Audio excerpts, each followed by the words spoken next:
Hey everybody, how's it going? We should get started. We got a crazy one today. And I hope this mic is working. So we have hopefully we have no more technology hiccups. So yeah, that starting screen I'm messing with. Anyway, so we're in 3D Coat. This is where we left off well, whenever we streamed last. It wasn't really last week. I've been kind of crazy busy, so thank you for your patience with this. Um, I'm really super excited. I sent this off to Brendan and he checked it out. Um, he accidentally, well, not accidentally, I didn't really communicate with him um, not to critique the layout. I didn't want him to critique the UV layout. I only wanted him to critique the UV seams, like where I did the cuts, to make sure we're good. And he said the cuts are totally fine. It's just then he started giving me all these notes on the UV layout, and I'm just like, oh man, I'm so embarrassed because this looks. So even though I show how to do a UV layout like this in the course, this is kind of minimalistic. This is just if you want to quickly bake some maps, and it's kind of the Infinity style, right? You don't necessarily have to have a UV layout that's optimized for. You can just pack it like this inside a 3D coat, and it's just absolutely fine. But if you're going to take it into a a program like Substance Painter, or if you're going to take it into Photoshop and do a lot of heavy editing on it, like I did with Zenyatta, then you'll need to actually get in there and optimize your UVs pretty heavily. And I'm going to show you exactly how to do that today. It's been a while since I've done this, so I might get tripped up a little bit, but I wanted to address the tongue issue. If you remember last time, the tongue had an extra flange down the center, and it came from when I did a mirror and weld, and since it was in the head, I missed it. But it put some extra faces inside the tongue, and if I zoom in and move over to the tongue, you can see them. See that? I mean, it kind of works because it helps give you that line down the center of the tongue. But the problem is those points are kind of going up and out instead of down and in like a tongue. So the other part of the tongue is up here. And what I want to do is fix this inside of Maya. I just want to show you how if you run into something like this, you're just like, oh man, I just did all my UVs and now I have to go back to ZBrush and fix it in ZBrush, bring it back here, redo all my UVs, and that's just a pain in the butt and it's going to make us sad, right? So there is a way that you can fix this stuff in another program. Now, I'm going to show you guys Maya today, but Maya is not necessary. You can get the student version of Maya just fine, use it. That's what I'm using today. As a matter of fact, this is not the paid pro version that I'm going to show you. And you can also do it in Blender or Modo or 3D Studio Max or whatever. It doesn't matter where you do it as long as the software allows you to straighten UVs and organize them. So if you can move them around and straighten them, I'm going to show you how to straighten UVs. If the program that you want to use allows you to do that, then you're good. And I was looking for some options with Blender on how to do it, and I couldn't quite figure it out completely, or I would have done it in there because 2.8 is out. You might have heard the news. So the candidate, it's actually released, I guess, after 4 years of working on it or something like that. So anyway, what I've done with that tongue, just so you know, is I cut a UV seam around the outside so it gives me a top and a bottom, and then I unwrapped it, but I didn't want to unwrap everything because I didn't want to undo the stack of rivets that I have right here. So basically what I did is I just selected this and clicked on 2GU, which it just means it's going to globally uniformly unwrap those two pieces, and that's it, okay? So Matt, I wish. Yeah, this is it. You're in it. Anyway, so that's what I did with the two tongue pieces, okay? And just to get ready to push this over to Maya, and then I just hit this pack UV Okay, and what Pack UV does is it reshuffles everything around because the tongue was kind of a balled up mess. And after I cut those UV seams, I wanted to unwrap them, which I did, and then I wanted to repack it just so I could see everything. So when I hit Pack UV, what that does is it will keep this stack of rivets. So it will not undo the stack, and it will not scale them back down to the proper size. So this is what we're going to use, and we always want to hit this apply UV set. Okay, so that's going to apply all my changes to him, and then I'm going to go File, Export Objects and Textures, and then make sure right here you put in here where you want it to go and what it's named. And I'm just going to export the entire thing out as an OBJ. And if any of these check marks are on, you can turn them off, because all we need is exporting our geometry and creating padding. Now padding is, since we're going to organize our UVs, it doesn't really matter. But if you were going to use this layout and padding, basically padding is the spaces between the UV islands. And you want to have enough space in between them that you don't, if they get too close, you're going to have seam problems. So you want them far enough away, and we're gonna do everything by hand, so it doesn't matter anyway. But I just wanted to explain to you what padding was. Okay, so then you just hit OK, and it exports it. Then we're gonna pop over to Maya. Okay, now I've done a couple things with this, and I'm gonna actually hide my camera so you can see what's going on here. So see ya. Okay, so this is Maya, and what I've done is I've opened up the UV editor, okay? And if you're unfamiliar with Maya at all, that's okay. I'm going to kind of walk you through it a little bit. Basically, when you first open up Maya, all you have is this scene right here, and you may have it look different over here, and you won't have this UV layout here. So basically what I've done is I've clicked this button right here, and it will make a new window, and it will throw the UV editor in a new window. It actually put it on my other monitor, and then I pulled it down, and what happens is you grab this little tab. So this is what the window looks like, okay? And you can kind of hover it over here until you see this blue line. See that? And then you can let go, and it will pop it in here, and then you can grab in between and just kind of drag this around. Okay, because we want our model here and our UVs here. And it also comes with, if you're familiar with modeling inside of Maya, you have this model viewer, and you can get to that by clicking on this kind of hammer icon up here. And then there's this new thing that comes with it called this UV toolkit. Okay, it looks like this. It looks a lot like the model. They've kind of made it look like the model viewer, so you're kind of familiar with it, but it will also pop this guy out as its own window, and it might be floating on your other monitor or somewhere else. All you have to do is the same thing. You just grab the tab. See this little tab right here? You can grab that tab and drag it to this bar to add it to this list of windows right here. Okay, so then it'll put this UV toolkit that we're going to be using a lot right over here.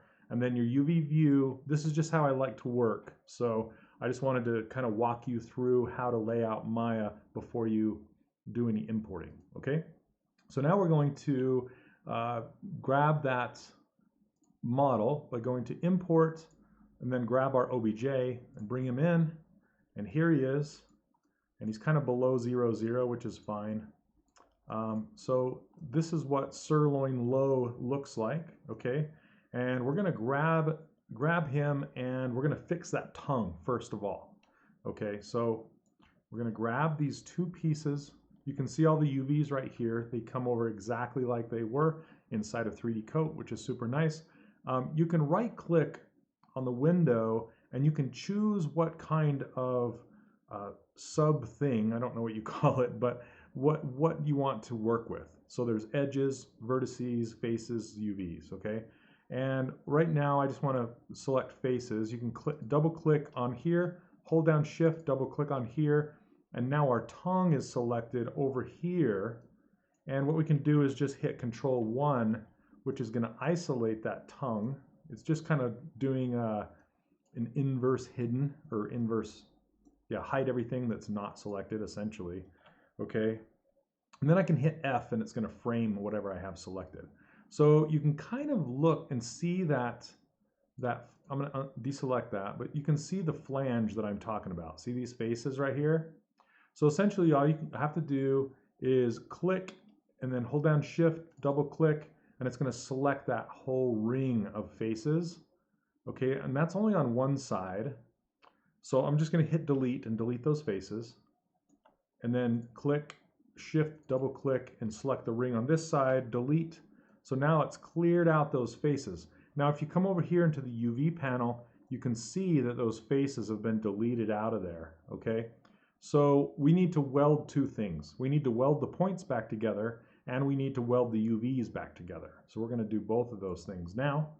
And the hotkey to select vertices is F9. So I'm going to be telling you a lot of hotkeys. You can write them down if you'd like. You can watch this video back and write them down.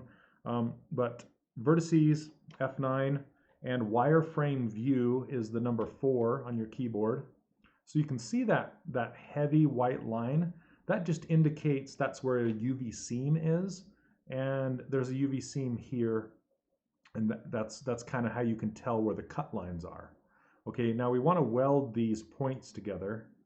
So we're going to select, box select. I just moved my camera so I can box select all of these points that I want to weld. Okay, now I'm just going to go to Edit Mesh and then Merge. And when I click on Merge, it's going to merge everything to the center. And hey, what's up, Lee? And then you see this distance threshold right here. And that's why it's merging all of those to a single point. Now I can click and try and roll it down, but it's just, the model is just too small in the world space. So I'm just going to double click on this, and then I'm going to try 0.01, and there we go. It welded or merged everything that I wanted it to. So now, how I know that it did that is because it just kind of, you saw the points kind of merge together. They're no longer apart, but you still have that white seam because we still have a UV seam. So how we fix that was we go in here and we don't want to select UVs. I'm going to show you what happens if you select UVs and you sew, say, these two together. What happens is this edge is shared with UVs somewhere else. So if I sew it together, it's going to actually grab the points from the other piece of the tongue. So now I want to tell you a hotkey right here. Yeah, that is a good place for hotkeys, Sean, but there, like you said, there's 99 plus, so it's like this sea of hotkeys, and you only need a select few to actually do the welding. But Shift right click will pull up this hot menu, this what is it called? This kind of a menu. I can't even remember. Anyway, if you go down to sew UVs and let go, you can see exactly what I'm talking about. See how it sew the UVs from this tongue to this tongue, and the points are in the middle. That's exactly what we don't want. So we're going to undo that, and we're going to switch over to edges, which the hotkey to that is F10. So F9 is points, F10 is edges, F11 is faces, and F8 is object. And I use those all the time to go back and forth between them. Okay, yeah, pie menu, thanks Mark. Okay, so now when in edge mode, it's really nice because you can see all the shared edges, the seam. Okay, you can see that this edge belongs to this edge, and when I sew it, it's going to work. So I'm going to click on this edge, hold down Shift, double click on this edge, and it's going to highlight that edge in orange. Okay, now I can do the sew. Okay, and I can go down to, sorry, this is not, yeah, right here. So I just did Shift right click sew, and it just puts them together just like that. So now you'll see if I deselect that, you can see that there's only a white line down the center of the top now, and it's gone on the bottom. Okay, so now I can go over to this island and do the same thing. It's super easy to fix this stuff in Maya. Okay, double click, and I can hit G, as in George, because G is basically repeat last command, which was so. So it just sewed it together. Okay, you can also, there's also a sew over here in the UV panel right here. Okay, so now these two are sewn, and I can hit Control 1 to bring everything back, and I can hit 1, let's see, sorry, 5 will bring back this view so I'm not in wireframe, and we're good to go. Okay, so now we can start laying out our UVs. And what I like to do is move everything out of the space and then bring pieces back one at a time, okay? And we're gonna be scaling these, and I'll try and explain to you what I'm doing as I go, okay? All right, sorry, I had to get a quick drink there. Okay, so now we can switch over to UVs. So I'm gonna right click, go to UVs, and select everything. And this, the hotkeys in Maya for move, rotate, and scale are W, E, and R, pretty typical. But I can also move this entire UV set out of this quadrant. So this is called a quadrant. We've talked about it before, and this is like the main quadrant. If you think about like a TV station or something like that, this is like your main feed, and everything outside of this quadrant really isn't going to get looked at.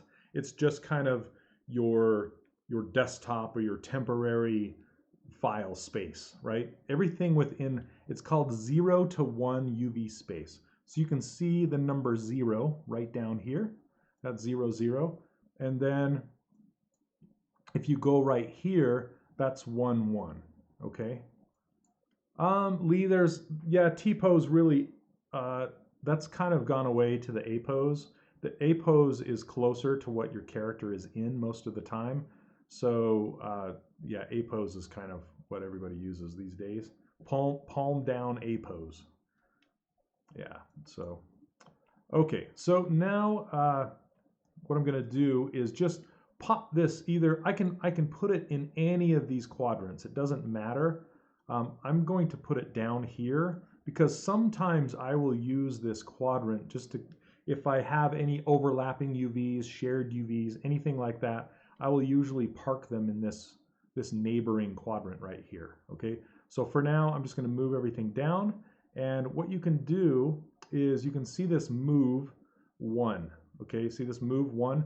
That's essentially, if I click this down arrow, it's going to move everything I have selected. It's going to pop it right down into this next quadrant, which is super nice. Then what I do is I start with my biggest islands first, and then I work my way down to the smallest thing. If you ever seen that, there's a video of kind of a scientist or a science teacher talking about physical space and volume, and he takes this jar and he fills it with like these large rocks, okay?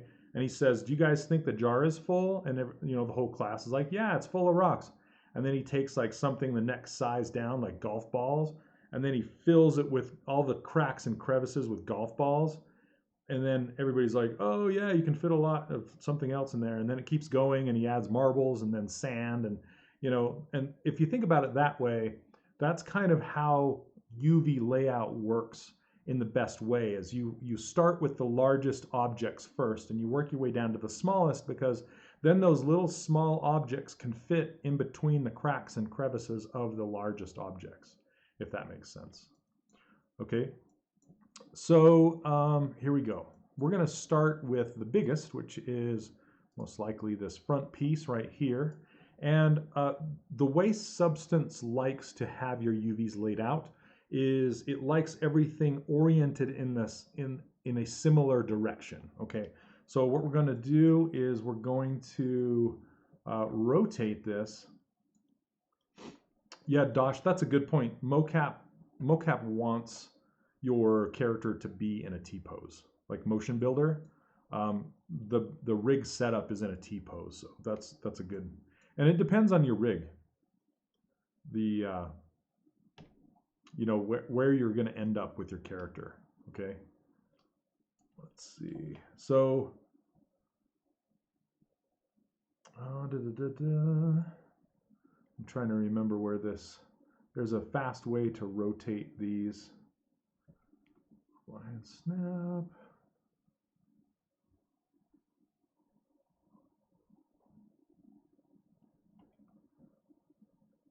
Oh, right here. Okay, so see this rotate 90? This is a very, very quick way to just rotate these around. And I want this facing up in the same way it's facing up in the world, because right now it's upside down. So, and how I can tell is you can see these little faces right here representing that little notch in the pattern. So that's how I can tell which way it's facing. Okay, and then I just simply move it up into the quadrant, and I start in the top left like this, and I get it as close as I possibly can up into the near the edge. Okay, really close, but not touching and not overlapping. Okay, I don't know if you guys can see that, but that's where the first one's going to be. Okay, then the second one is the back, so I'll select that, rotate it twice. Yes, Corinne, your Merlin character turned out great. I love him. He's awesome. So then what I want to do is kind of, you need to have them, you don't need to, but I like to have my parts in similar areas of my UV maps. So I can say, okay, this area right here is the chest piece. This area over here is his pants. This area here is his, you know, that kind of thing. So I'm just going to kind of tuck this up in here and kind of get it aligned with the one above it. Okay, so Ariel, I did the original pack in 3D Coat, but I'm unpacking it and repacking it by hand. This is called UV layout. This is laying out UVs by hand, so it will be much easier to, you'll see it'll be much easier to edit this stuff inside of Substance Painter. And it also gives your texel density more real estate because you're packing it so tight you can actually fit things in a little better. Okay? Hey, what's up, Sumerian? I haven't seen you forever. Welcome. Okay, so now what I want to do is just find the other pieces of this chest piece. And I'm going to double click, I'm going to turn this to faces, and I can double click it, and it's going to select the entire chest piece. Okay, so now we can see where these things are at in our UV layout, and we can kind of grab them and move them out and up and over, and just kind of get them out of here. Okay, so what you can do is go, I'm trying to remember. Okay, if you hold down Control, right click, you can say to faces, but we're already in faces, so we need to change this to UVs, and then to UVs, like this, okay? So basically it changes your selection from faces to UVs, so now, now I can move everything, but I don't want to move the chest piece, so I'm actually going to Control, drag across here to deselect those, move them up. Right. Yeah. So there is automated UVs and there's UV layout by hand. So automated packing and packing by hand. And we're doing the packing by hand right now. Just because you'll see why, and we'll look at the before and after. It's kind of like doing Z-remesher versus hand retopology. There's a huge difference between the two. People just want the one button click, which is, you know, it's fine for certain things, but for other things, it's not. So, okay. So with these strips, we talked about these strips before. These strips take up a lot of space because of how they're shaped. So what we want to do is we want to straighten them up as much as possible. And basically Maya, and this is why I like Maya so much for UV layout, not so much for UV unwrapping, okay? And it has a straighten UV button down here, and then a maximum angle for the straighten UVs. By default, this is set to 0. You'll have to turn this up past 0 if you want it to do anything. And this is just the angle. If it's beyond a certain amount, then it's going to straighten it up. Okay, so we're going to try it. I'm just going to hit it, and you can see it worked for the most part, but as it got closer and beyond the 35-degree angle, it kind of got messed up. So we're going to undo that. And what I like to do is I'll actually grab the end here, and I'll hit B for, it's kind of like a smooth fall off. You can see these colors of these vertices. It's almost like adjusting the fall off of a brush inside of ZBrush, okay? So now I can move these and you can see how it has a fall off. And to adjust that fall off, you hold down, you hold down B and just kind of scroll left and right, and you can see how it grows and shrinks those vertices. So now what I want to do is just kind of move it over here and then rotate it. And basically what I'm doing is, and you don't have to be super precise, but what I'm doing is just trying to get these within that 35-degree threshold. Okay, so then I can just grab these guys and do the same thing. And it doesn't matter if the UVs get slightly off. What matters is if they don't, you don't want them to stretch too far or too bad. So stretching UVs used to mean a lot more back in the day. These days, it doesn't matter as much, okay? Yeah, it's exactly like Tetris, right? You can get more space. Okay, so now I'm just gonna change this to UVs, select these, hit B to turn off smooth or soft select is what that's called. And then now if I hit straighten UVs, you'll see what it does. Boom, straightens them right up. So yeah, now it's like a Tetris piece that I can easily fit like anywhere, like up in here, you know, where if I kept that curve and kind of tried to shove it in here, it wouldn't work as well. Okay, so let's see. This one might just work as it is. Just hit straighten UVs. Yep, that just worked. And then this one, you can also try turning up this threshold to say 45, but that's still yeah, it's gonna mess it up. You can try 40. Yeah, it's still has a hard time. So we're just gonna grab. You can also rotate from down here. You can hit D to move the pivot and unhook D, and then just kind of rotate it from here if you want as well.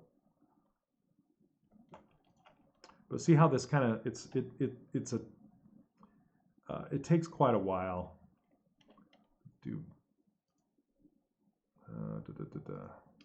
going to select these two and just kind of move it. It's just like retopology. It's not the best. It's not my favorite thing to do, for sure. But you can put on some good music and just kind of get lost in it, you know.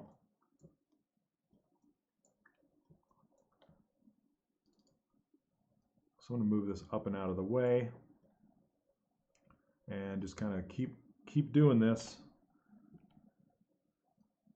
And this is what I had to do with Zenyatta. He had so many UVs that I had to straighten. It took me hours to do it. So I'm trying my best to be fairly quick with these. And I might have to go, because I can't get them to mirror very well inside of Maya. You can snap, but it's not as good as inside of 3D Coat, how you can copy and paste. So you can actually copy an island and paste it on another island. That doesn't work as well inside of Maya. So when I'm all done, I may go just kind of take this guy back into 3D Coat and copy and paste from, like, I just pick a side. Usually it's the character's left side, and I paste it on the right side, and then move it. I can grab that island and move it off. That way I know that the mirrors are, or the UVs are mirrored exactly, okay? Yeah, you can do all this in 3D Code as well. I just don't have experience with it, so I haven't done it. And one thing you don't want to do is you don't want to scale these UVs unless it's completely hidden from view, okay? So say like this piece here, I can actually turn this to wireframe. So this piece is the bottom of the breastplate, okay? It's that, and it'll never be seen. So what I can do is I can scale it down and use way less pixel space and increase the size of something else that needs it more, like say these chest pieces.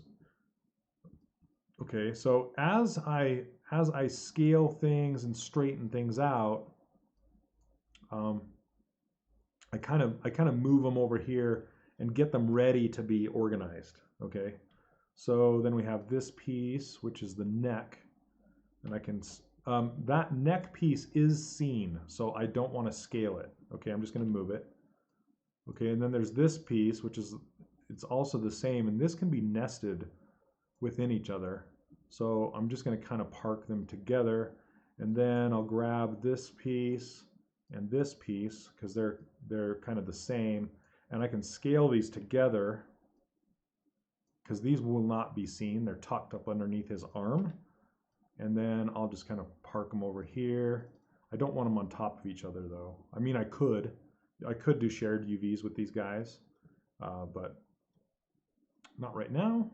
Let's see what this, okay, this is the ring around the bottom. So I actually want to orient that to be sideways, or to be horizontal.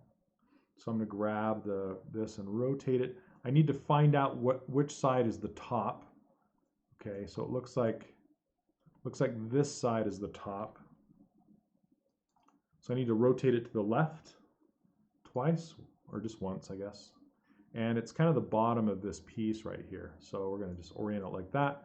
And then these pieces, okay, that's that one. And I want to see which side is on the inside and which is on the outside.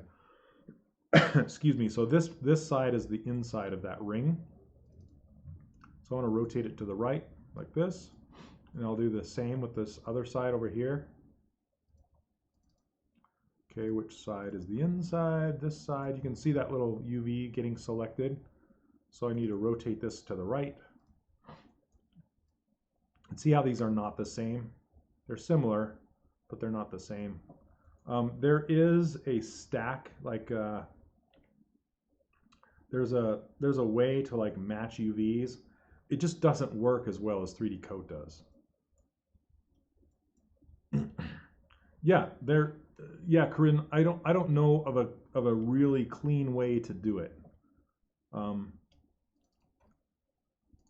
Like, yeah, it just I wish like 3D Code has got it down. You know, how can you get past copy paste, right? And it just does such a beautiful job. So like I said, what I'll usually do, even though it's a total pain in the butt, is I will take the UVs back over to 3D Code and fix it, or do it over there. Okay, so just kind of looking at this, I like to keep things oriented kind of like it is in space over here. So this is actually this side of the chest piece. This is this side of the chest piece. And then these two pieces don't matter. And this doesn't matter, but this is kind of, you can park it near the top, but I don't have to put it up here, but just kind of, it just helps me later on when I'm editing the textures inside of, say, Photoshop or something. It's just like, oh, this is going to be this piece and this is going to be this piece. And I can, you know, it's just up to you as a, you know, what you're going to want later as far as organizing. What I can do is slide these over and put this piece here, just knowing that this is the left side and this is the right side, kind of like that. So, hey, what's up, Steven? Stu, so not scaling islands, is that to maintain a consistent texel density across the model? If so, are there instances where straightening aligning islands forces you to adjust the scale? Yes. And we're going to get to scale later because 9 times out of 10, I would almost say 99 times out of 100, after you get these packed and you start working your way down, I'm trying to keep these in a square, okay? So once I start building these out, I keep these in a square, and then I kind of keep it as a square as I go along as much as possible. As I add more UVs, you'll kind of see me do that until I get to, you know, it might stop here or it might stop here. So if that's the case, then I need to grab all of the UVs together and scale them as a whole. That's why I like to keep them kind of in a big square. And so as I'm laying out these UVs, that's kind of what's on my mind when I'm doing it. Now, since you brought up texel density, there's actually a really nice tool inside of Maya to help you with texel density, and it's right here. See how it says texel density, pixels per unit, okay? And you have this get, and you have this set, and you have this weird number. Okay, so basically I will find one piece. Say there's one piece that is the size that I want it to be. I can double click this one piece and then click on get. And you'll see this number change, right? You don't really have to care about that number at all.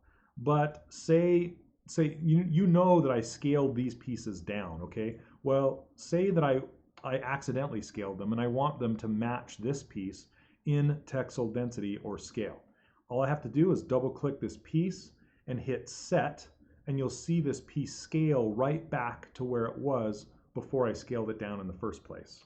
So that way I know that the texel density is going to be the same. So when I turn on this grid, it has this really cool grid inside of Maya. If I hit the number 5 on my keyboard, and you see this little checker pattern up here, if I turn that on, I don't have it on very often because you can see it just hides the seams and I can't work with my UVs very well. This isn't the best checker pattern. I like the one in 3D Coat better, but over here you can see if your checkers are stretching or not, okay? It's looking really nice, and you can see that the squares of the checkers are pretty evenly distributed across the whole model. Okay, now if I were to scale something down or up, that would change the size of these checkers, therefore changing the texel density, if that makes sense. I know this is crazy technical, so hopefully your brain's not exploding with it. But at the end of the day, all you need to worry about is that all of the islands are the same quote-unquote scale. Okay, does that answer your question, Stu? And I don't know if there are tools like that. Maybe you can tell me if there are tools like that in other software. But this is where I lay out my UVs the most, just because I'm used to it. I'm sure 3D Studio Max, like say Modo, I don't know if Blender has tools like this, but they come in handy a lot, and it's makes it. So that's kind of the difference between a character that's laid out professionally versus automatically. Okay, now this one I'm going to scale down just a bit because I want to really use that UV space, and it's kind of hidden down inside this neck, so I don't care about it that much, but I want to have enough space, enough gutter in there that it's not going to bleed. And I'm going to leave the ring, this upper ring, the same texel density as the rest of the character. I just want to kind of nest this in here because it makes the most sense. I could even grab this tip and squeeze it back just a bit. Okay. Yeah, I need to show you. I think I could get away with showing you guys the UVs that I did for Zenyatta.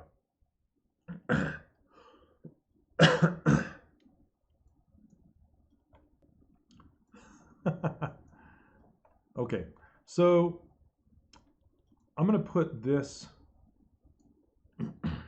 piece down here and see if I can just kind of leave it down here because that's where it belongs. This piece is kind of up by the neck. Again, I need to just check and make sure that it's not upside down, which it is. Okay, let me show you how I'm checking that. I did it before. You can see the UV dot right here, okay, and it's on the bottom, and this UV dot is on the top, or yeah, on the top here, the bottom here. So I need to flip that around. It's upside down, and um, that makes a big difference when you're laying out your textures inside of Substance, okay? You want everything oriented the same. And the reason why is because when you get textures on there that has a direction, like say you have a pattern of crosses or something that has like, you know, I'm talking about like the Christian cross with one side is longer down and the other 3 points are equal. You want that has a direction, right? It's kind of pointing down if you think about that. And if you had one of these upside down, the crosses on that piece would be facing up. It would be backwards. So you really want to make sure you do your due diligence and orient them properly. Okay, so I'm going to spin that around and just kind of park it right here. But since it's above, I'm just going to move this guy down here, grab both of these. There's also a way you can just kind of grab these and then say, let's see. Okay, so it's Control, right click, 2 UVs. Sorry, 2 UV shell is what I'm looking for. It's right here, 2 UV shell, and that will select the entire shell. So you only have to select a few little UV dots, and then Control, right click, 2 UV shell. Or you just double click on it and it'll select the UV shell, okay? So I can pack this here. I can grab these two guys and just kind of pack them in here a little bit.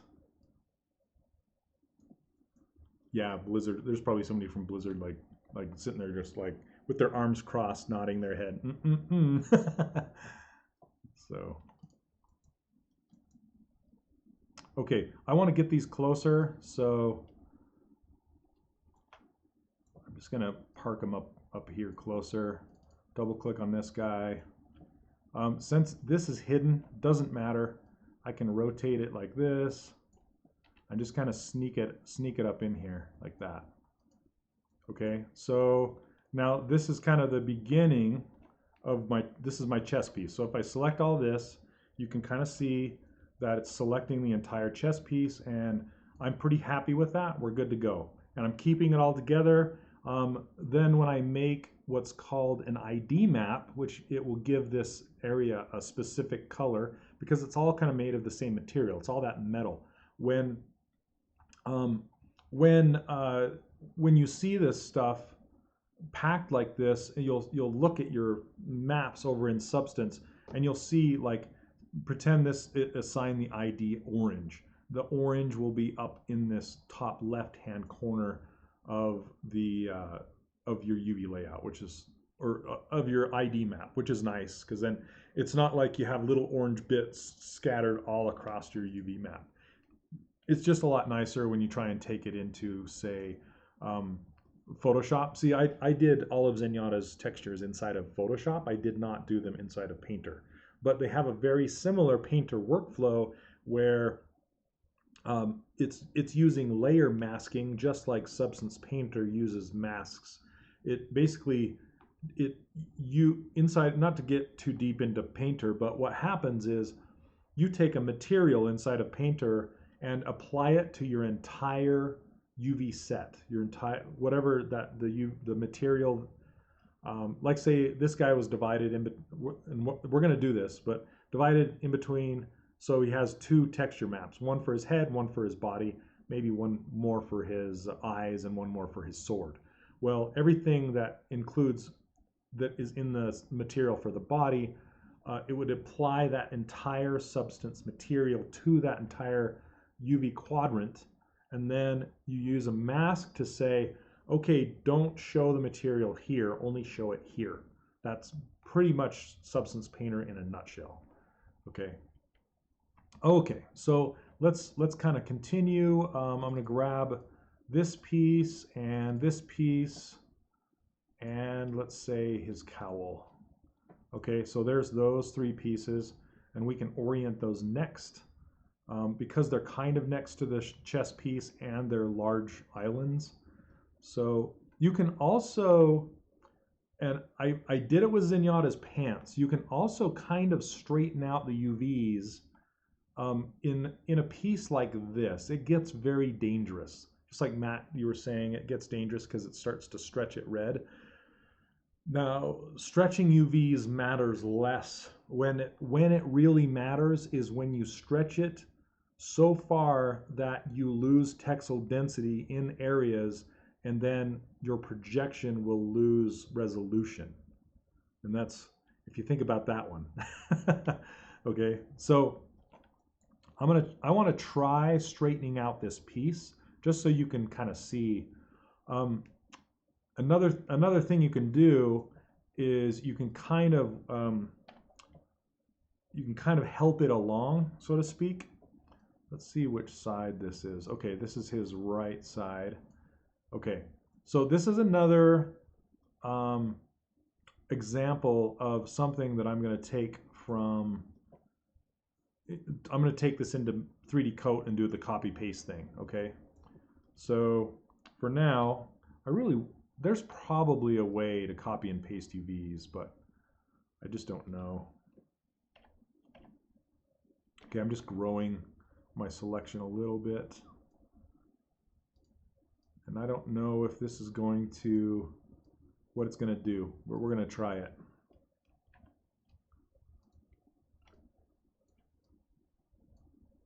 Okay, I'm just trying to sort of straighten them out. Doing my best here. And then we'll grab this guy, kind of move it over there, kind of move it over here, kind of move this up. It's kind of like sculpting in 2D. In fact, you could do this, if you want to, you could do this part of it inside of, I think you can actually, I don't know if you can sculpt on UVs inside of Maya, but you could do this with move and smooth brushes.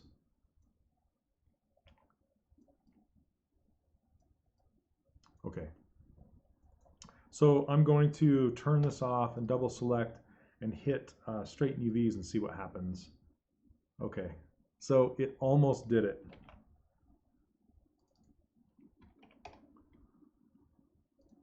Turn the number down to 30. Let's try it at 30.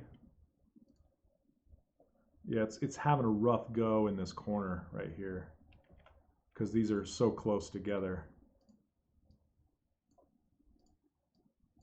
I'm just going to nudge, just kind of pull these away a little bit just to get them ready.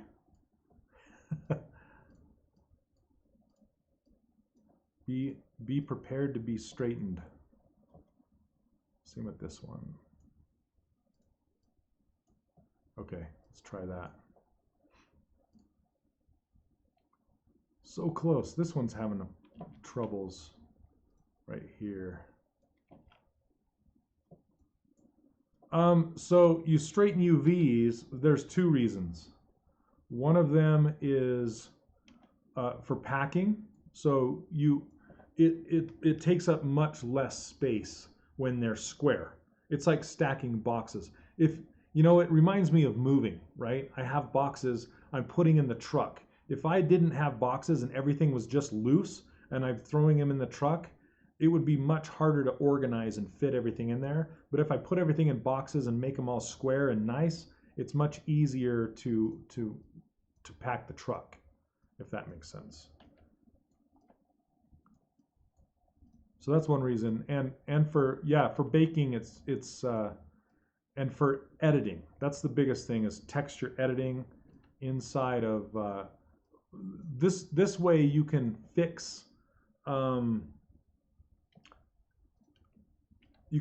those scallops that happen, because then you can just drag a blur brush straight across the problem area. Okay.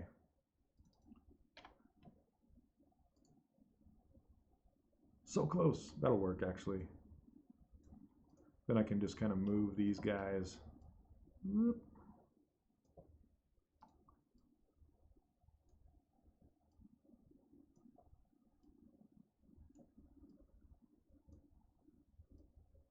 Cool. Then I can just do it one more time. Straighten UVs. Those straighten them out. And there we go. So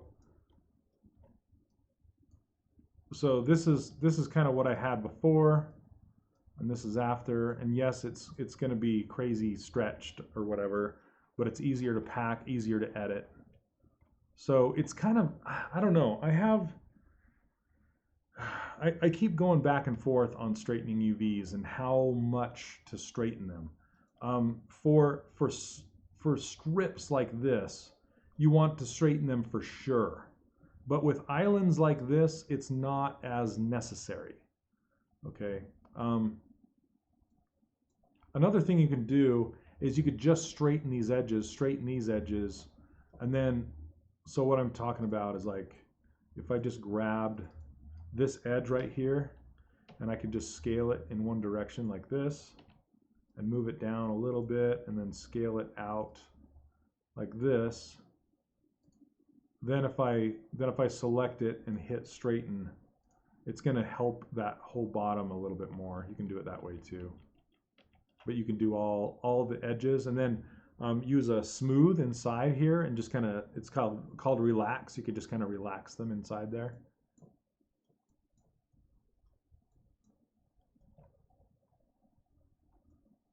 It squished one of the inset faces.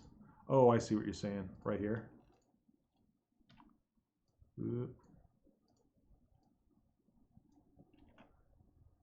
Sometimes it's hard to tell.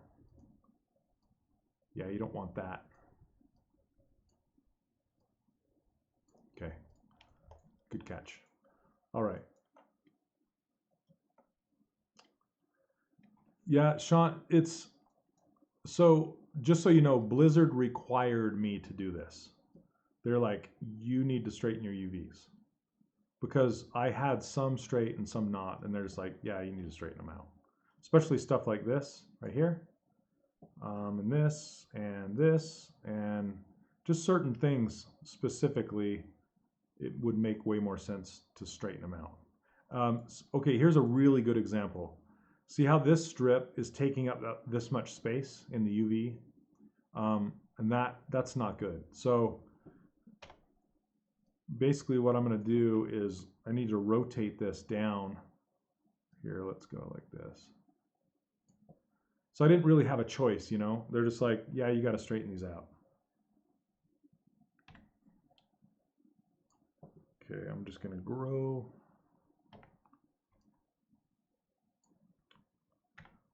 Move this and rotate it.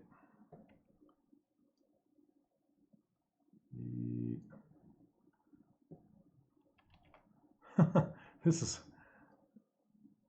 hold on. See if I can rotate this, kind of unravel it. It's really, when it's all the way like this, it's harder to unravel. And if you hold down Shift and the arrow keys left and right, it will grow and shrink your selection. Let's see. Come on. There it goes. Huh.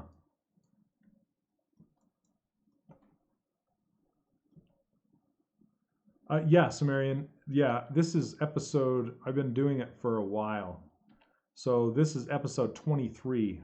All other episodes are up, and you can watch them back for sure. So essentially I'm just redoing the course in a live session that you guys can watch and see exactly how I do it.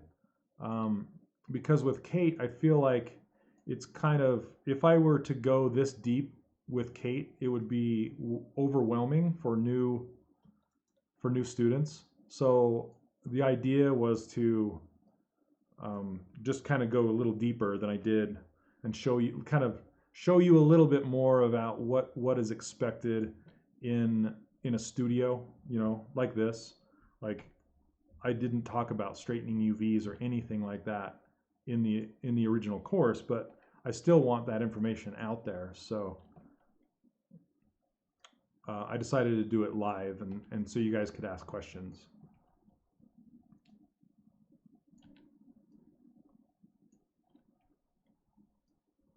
Unravel.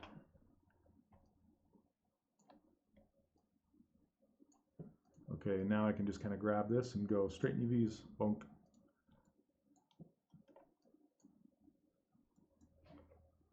So yeah, I'll show you where it's at.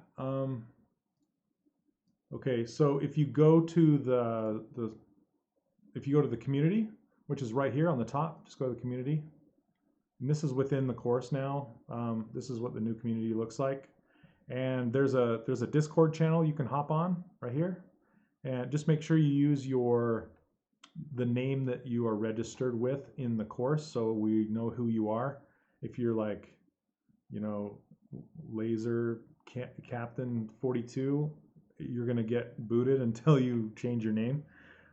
Anyway, so it's right here. So if you go like click right here, you can see them all. So here's all the streams. I walk you through the entire thing. Well, I guess this is supposed to be episode 26. Okay, we're on episode 26. I need to change that in the YouTube channel. Anyway, so I walk you through everything. So starting from the beginning all the way through, and I didn't edit anything out, so it's all here. It's a little slower than it would take me to do it normally, but I just wanted you guys to see everything, warts and all. So that's why we're just gonna do it live. I'll show you. Do an entire character start to finish. But we're taking this guy into Substance. So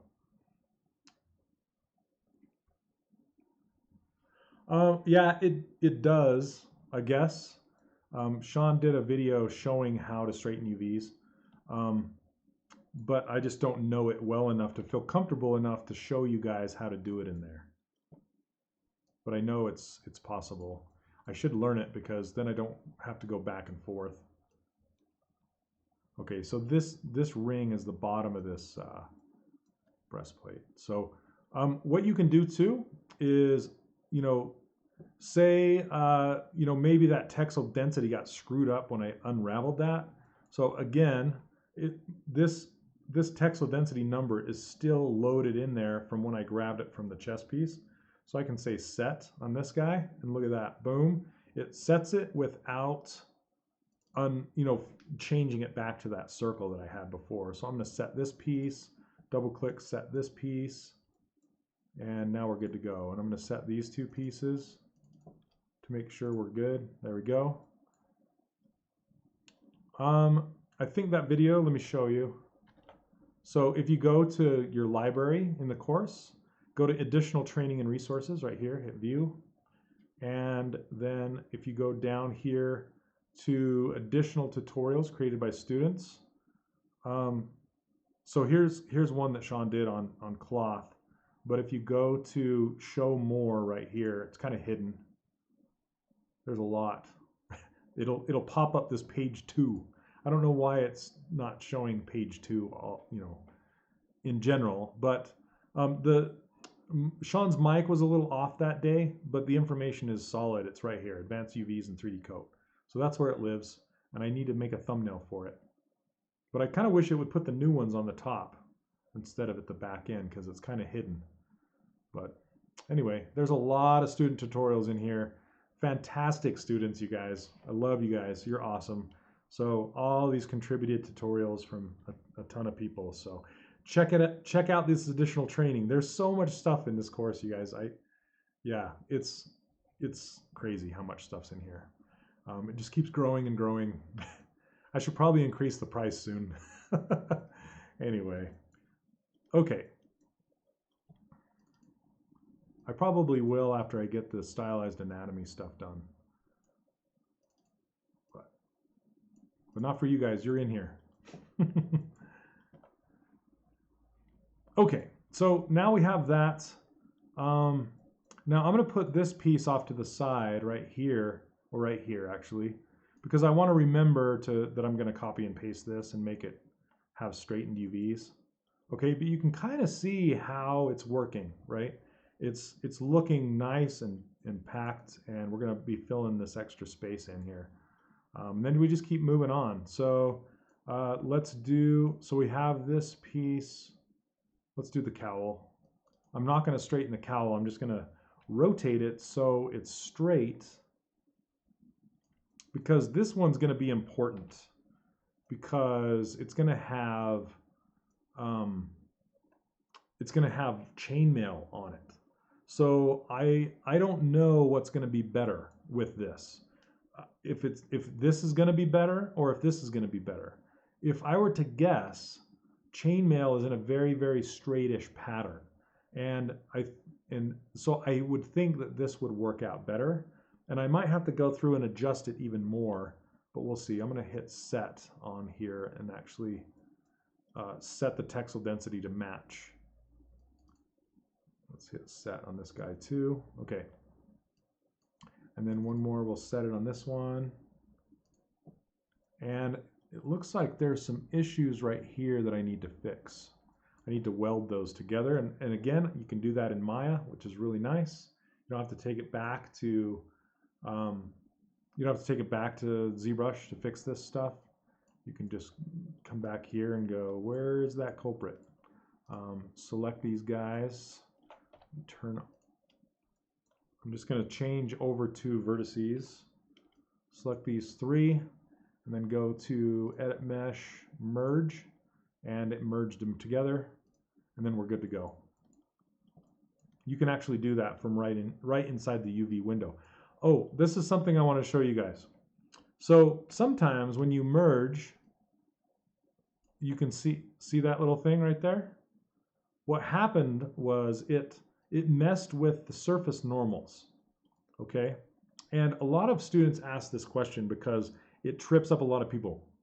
ZBrush does not support hard and soft edges inside of the viewport, okay? But I'm going to show you right now the difference, okay? If you go to Mesh Display, okay? If you go to Mesh Display, I'm going to turn everything to a hard edge, okay? Now, I don't know why it's displaying. It's not displaying hard edges. These should have all turned into hard edges. I don't know why it's not doing it. Oh, probably because I have to select it in like either face mode or edge mode. Hold on a second. Let me try it in face mode and then go Mesh Display, hard edges. There it goes, I think. Okay, so now, why isn't it displaying? Well, but what I usually do when I run into problems like this, it's usually because the normals are locked. And I always go, unlock your normals. And people go, what the hell does unlock your normals mean? And what happens is, there are, and what are normals? Normals are, it's basically the way the face is facing and the way it's facing as compared to its next door neighbor. Okay, so I'm going to go back in here and select all the faces and go to surfaces, or I always click surfaces. Mesh Display, and right here you can see lock normals, unlock normals. So click on that guy. Oh, I might have to be in, I do have to be in a different mode. That's probably why it wasn't working. Was it vertices? Yeah, okay, there it goes. There we go. That is it. Okay, so you have to be in vertices to make it work. See, this is what it looks like in ZBrush. ZBrush is always hard edges all the time. Okay, so essentially you have to be in vertice mode, and now what I'm going to do is go to Mesh Display, unlock normals just to make sure they're all unlocked, and then Mesh Display, soften edge. Okay, it's going to soften the edges of the whole thing and make it look better and fix that weird pinching that was happening right here. So now that's gone. Okay, when you go to bake your maps, you typically want your mesh to be all smooth, no hard edges, okay? Because if you have hard edges, you can indeed have them, okay? Like I could put, for example, across here, let's go into here, and I'm going to just select these guys all the way around here, go to Mesh Display, hard edges. Okay, it's going to make those edges hard. And now, let's see, I might have to unlock this whole thing first because ZBrush likes to lock the normals. So let's go back to unlock normals. Okay, there, unlock the entire thing. Okay, and now I'm going to smooth the whole thing. Soften edge. Okay, now I can go in there and say, like for this edge, I can also use edge mode too. So I can click these edges right here and then go mesh display, harden edge. See that? This is how we used to do soft and hard edges before normal maps. I feel old right now, but this is how you do it before normal maps. You would make your edges soft or hard based on this. And I would go through and make all of those edges that I set up. I would make and all these creases, all the edges, you would turn it to hard. But now that we have normal maps and we're going to be baking the bevels into the normal maps, into the bevels, because the hard edges are way too crisp, way too sharp, and it looks unnatural. It looks CG. We want to have nice beveled edges. So the best way to do that is to have everything soft. Okay, I'm actually going to unlock the normals on the entire guy here. Okay, and then so this is what it displays like inside of ZBrush right here. Select them all again and change the entire thing to soften edge. Okay, but this also adds history to the history stack inside of Maya. So what you'll want to do is go edit, delete by type history, and it will get rid of that. Because if you get a huge history line, it'll start slowing Maya down. Not that we'll get into that, but it's just something to be aware of. Okay? All right, back to it. So that's how you lock and unlock normals inside of Maya. So, and I don't know how to do it in other programs if it's a thing, but I've had to do it in here quite a bit. Okay, so next I want to do the legs because they're the next largest piece, and I want to orient them to be straight up and down. And I could straighten these, but I don't know that I'm going to. I might. I don't know. Okay.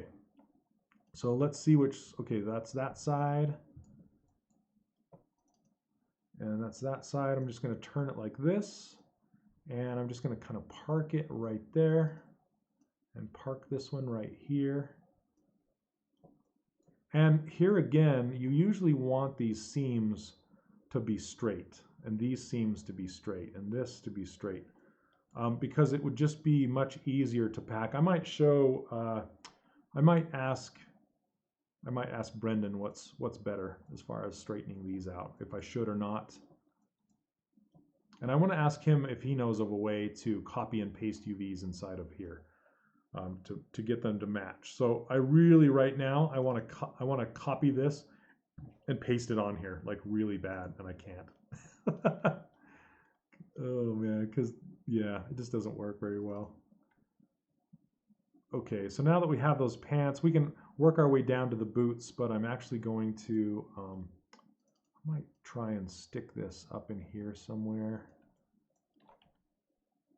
Trying to get it a little straighter. What you can do too, if you want, if say you have something like turned like this, and you can't get it perfectly straight, what you can do is just, see this line, this grid line right here?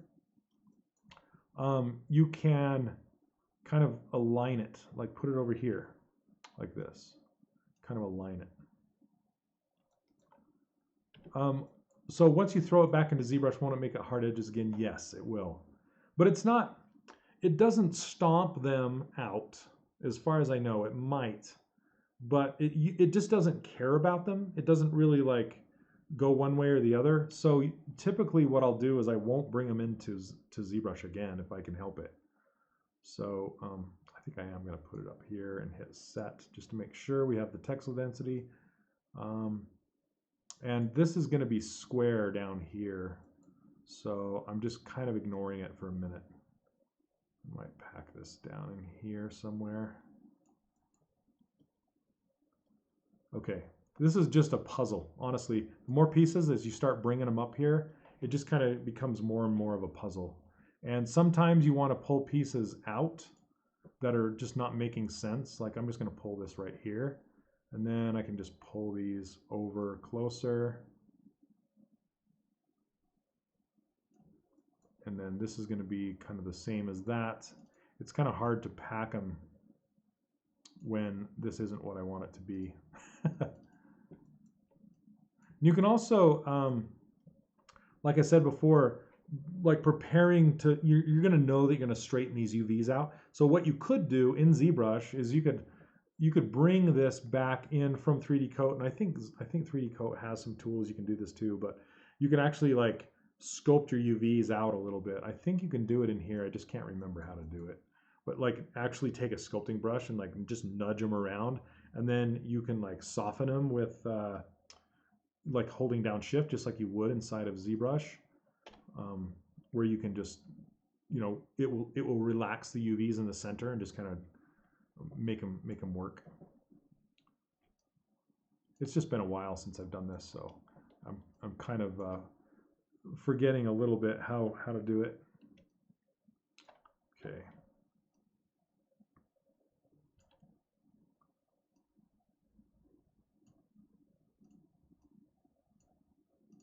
Just kind of scooching these around. Move this whole thing up here so I can see it a little better.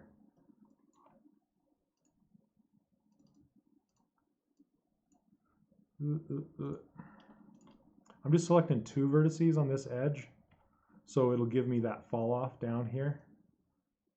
You don't have to select like the whole section. You can just select enough to get the spread. Would that matter if you're not doing anything fancy with custom normals? I use FBX Exporter with smooth normal set to 100, and they come into Blender Smooth. That's an option actually, Stu. That should work just fine actually.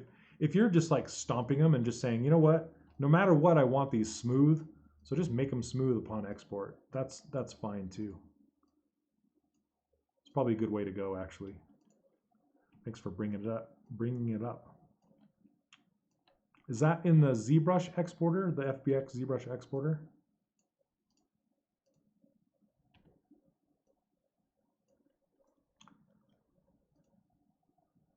Let's see. I'm trying to figure. I'm trying to remember. There's a way to use the sculpt, because Maya does have limited sculpting capabilities and brushes and stuff. It's underneath this sculpting thing right here. But when I was trying to do it, it wasn't working. I was trying to use this grab. See this grab brush? I don't know if I have to be in a different mode or what. Anyway, I'll have to do some research and get that figured out.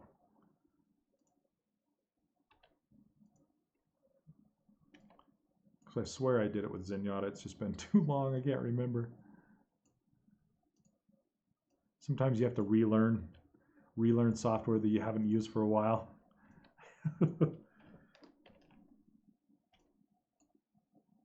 And that's the worst with ZBrush, honestly. Like, you forget ZBrush, how to use it easily, because it's so wonky. And that's my experience anyway. So don't feel bad if you forget it. Thank you for your advice on having a video interview a couple of weeks ago. I was successful and have been taken onto the company's talent program. Oh, awesome.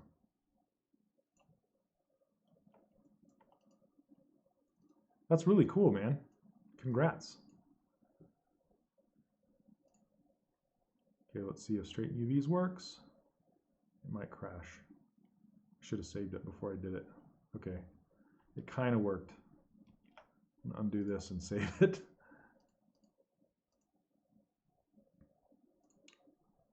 Okay,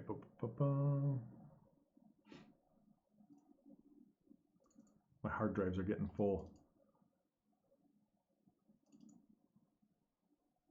Let's see, I'm just going to save it up top here. UV layout. Okay. Student version. Okay, so what I'm going to do is I'm going to turn off soft select and just kind of grab all of these guys, as many as I can, without selecting their neighbors. And one way you can, there's some alignment tools in here. I was going to show you those too. Okay, so I have all of these selected on this lower edge. And see this align right here? I can just click on this guy. Looks like I missed one, two. Okay, and then I can just hit align. This is almost like the clip curve brush inside of ZBrush, where everything on the faded side of the line is going to get pulled up to the dotted line. If you look at these alignment tool icons, you can kind of tell what's going to happen. It's going to take everything on this left side and snap it to the right, like this. Okay, and that's kind of like the straighten UVs by hand method, because I can grab this next row and then deselect a row like this.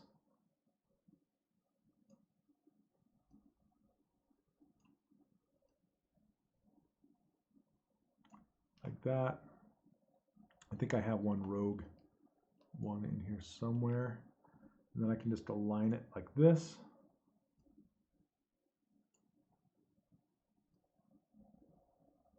Let's see.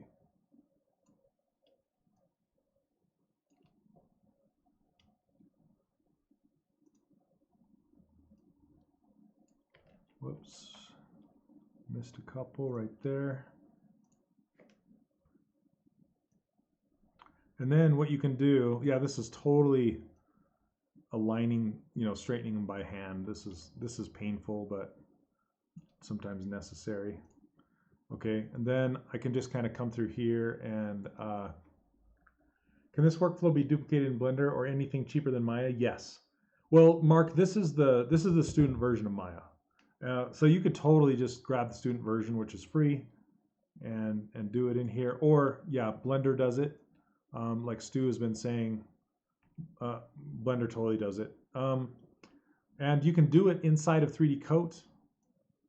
We talked about it earlier. Sean has some training on how to straighten UVs inside of 3D Coat, inside the workshop, inside the extra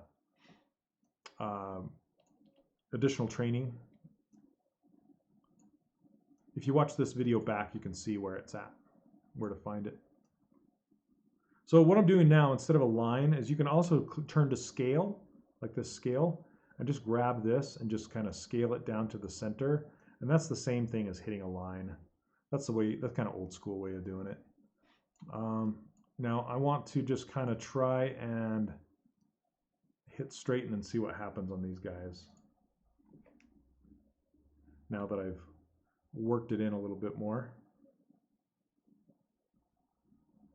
Okay, so it sort of worked. It worked really close, but it snapped some of these together. And that's not what I want.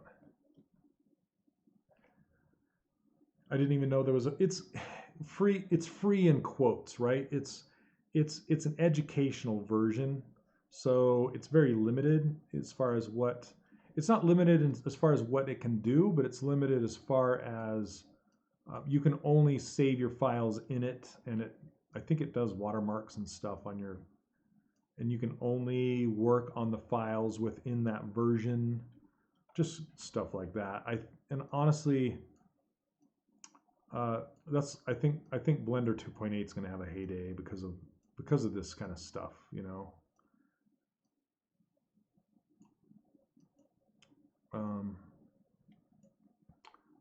Yeah, this is just kind of painful going through here like this and straightening all these. But this is essentially what I would do, is just go through here and straighten these and just kind of try and get them all aligned. I won't take you through the pain here. I do want to align this. And what you can do too is you can go line by line each of these things and just go align like this. And once you do that once, when you select through, you can just hit G again. G, just grab this last one, G. And that makes it go a lot quicker. And then just kind of slide it down to the middle. And you can just go through here and just hit G through all of these, straighten them up. Okay. Is a Steam version? Is there a Steam version of Maya? I didn't even know there was. Yeah, they call it a student version rather than a trial version. That's true. You can just kind of even these out. When you have your headphones on and you're just kind of zoned out, it's not too bad.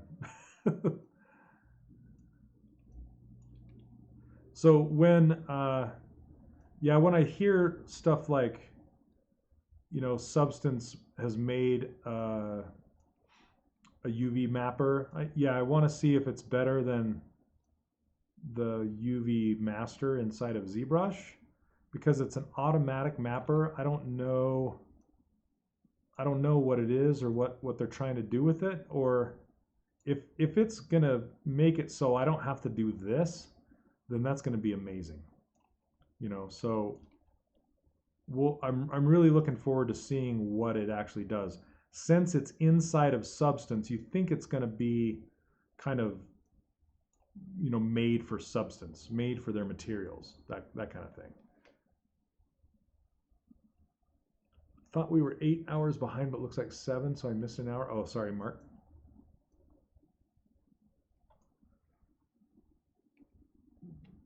What time is it? Yeah, we got about 30 minutes left of me straightening UVs. Painful, suffering. And then I'm just going to go through and just kind of even these out and make them look like they're. And I think setting the texel density might help with that too. It just does it overall. It does an overall scale, so it doesn't really even them out.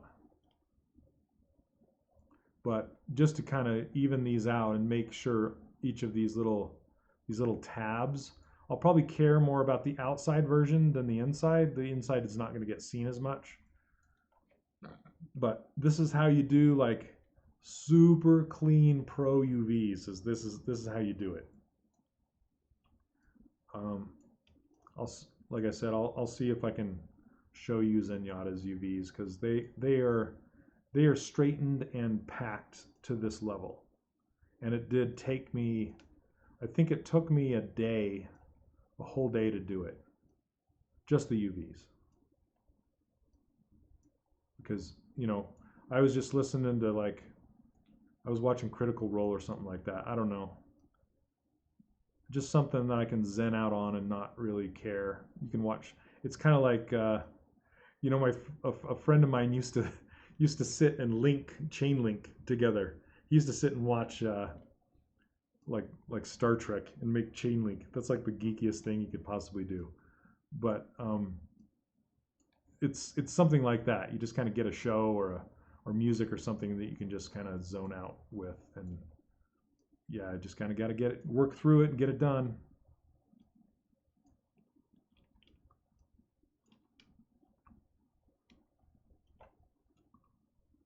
You don't trust Steam version of software? What if I'm not on the internet, or does the Steam version have more? The reason I like the Steam version is because every time I get a new PC, I know exactly where to get all my software. I just go to Steam and just download it and then install it.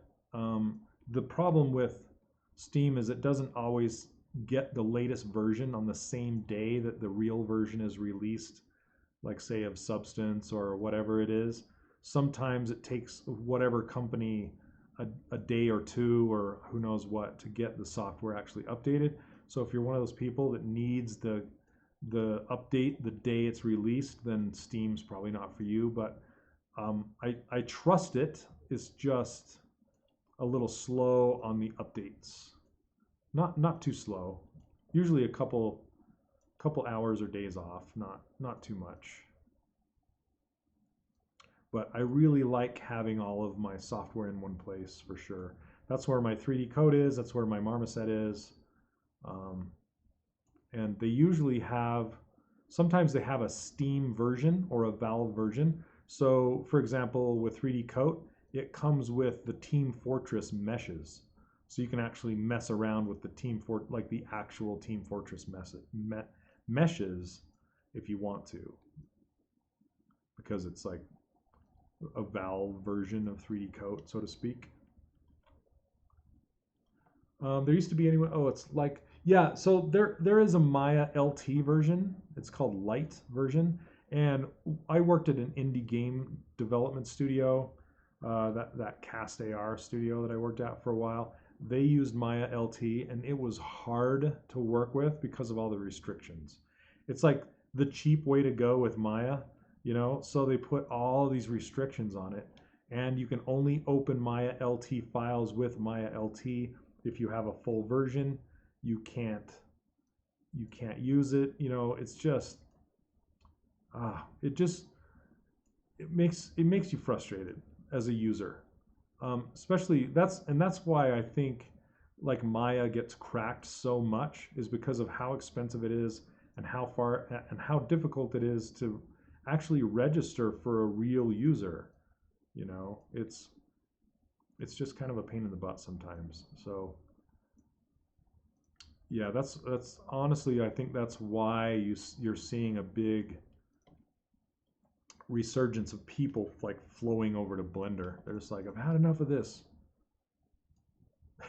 Okay, I'm gonna move all these down at once. Anyway, I'm gonna, instead of just sitting here going through and straightening all these, I said I wasn't gonna have you guys just sit and watch the paint dry, and I'm doing it anyway because it's like, you know, that part of me. Anyway, you can kind of see what's happening here. You know, it's this versus this. I wish there was just like a better straight UV. I know there's an add-on for Blender that's called Square or something like that that'll actually like take UV islands and square them up. I want to try that add-on because it looks like it would really help as far as that's concerned. I want to see what this is. Okay, yeah, that's the bottom of the skirt. So I'll just take that and do this next. Okay.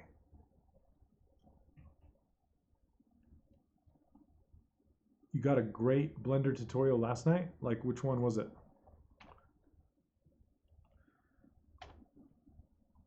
Blend, let's see. Ding. Yeah, there's a place to look for add-ons. It's called the Blender Market. That's oh, come on. And it's yeah, so that's called it's called Square, the name of that add-on, and it essentially makes all of all your polygons or whatever square in your UV layout, which is exactly what I'm doing. And it looks like it doesn't mess it up as much as the straighten UV does here. I could be mistaken, but I want to try it out.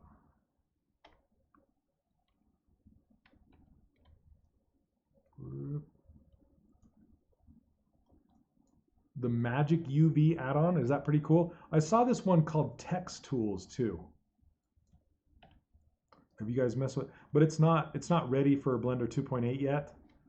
But that one has a lot of really cool UV tools. It look pretty nice. I gotta write that down. I might ask you later. Can you actually, Stephen? Could you send me an would you mind sending me an email or a Facebook message or something with that? If you wouldn't mind, please. Okay.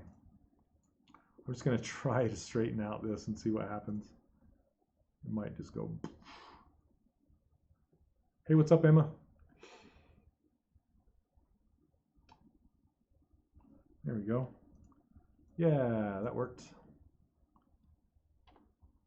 Okay, like topo. The info needed to make decisions about UV isn't implicit in the geometry, so automatic tools can only do so much.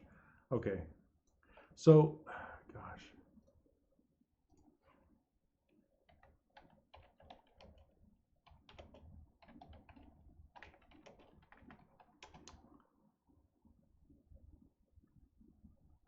Okay, I just want to pull this up just so I can show you.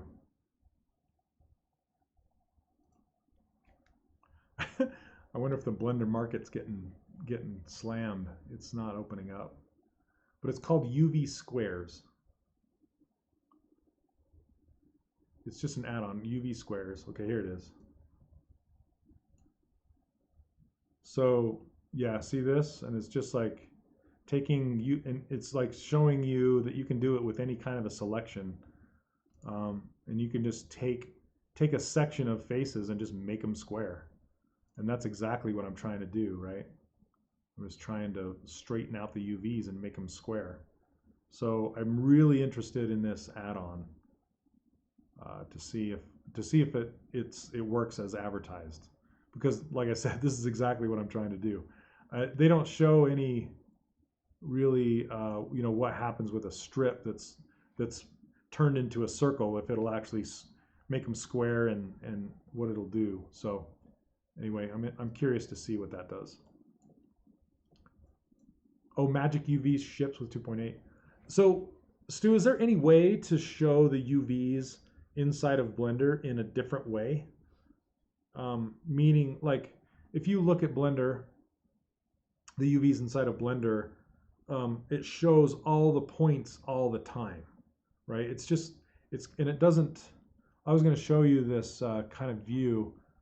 See this right here? If I turn this view on, or the view in 3D Code is my favorite.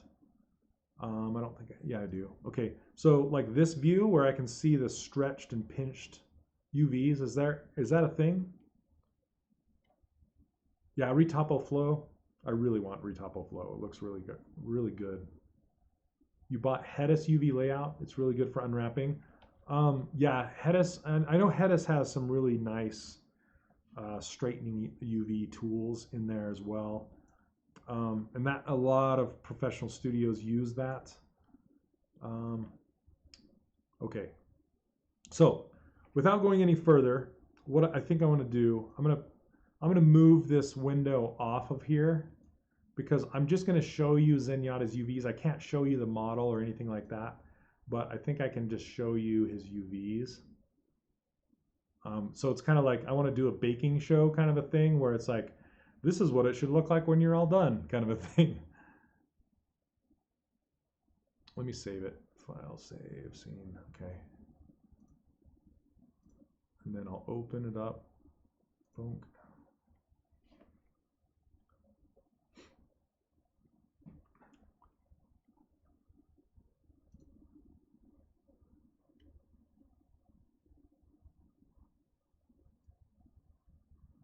Okay. So here's just the UV editor. There's nothing. Hold on a second.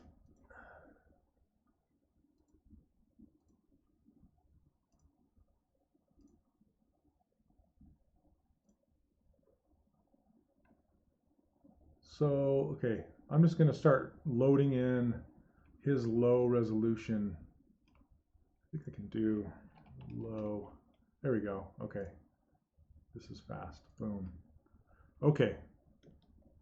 So here are his UVs. Whoa, where'd it go? Okay, well, I can't see chat for a minute. Bear with me. There we go. Now I can. Okay. So yeah, this is how I packed Zenyatta's UVs. All of the red on this side, these are all mirrored UVs. So you can see how like this piece is mirrored over here, and you can see how tightly packed all these little pieces are in here, and then how much space they have in between.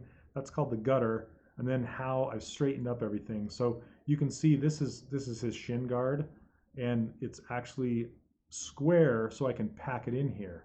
So it used to be shaped all kind of wonky, and you can just straighten up the like 3 sides of it and then leave the other side kind of loose. And then there's a way to just kind of relax the UVs up to that straightened edge.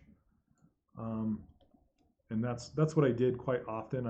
I'd straighten 3 sides and then relax those UVs up to that edge and leave the other edge kind of open. Let's see. And then, yeah, you can just kind of see all these unwrapped here. This is the glove, and these are his shoes, the top of his shoes, and his hat is shared across the center. And this is the bottom of his hat.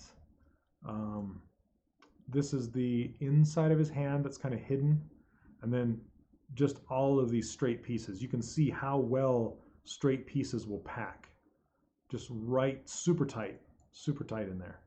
Okay, so this is UV layout that would work really well inside of Substance Painter.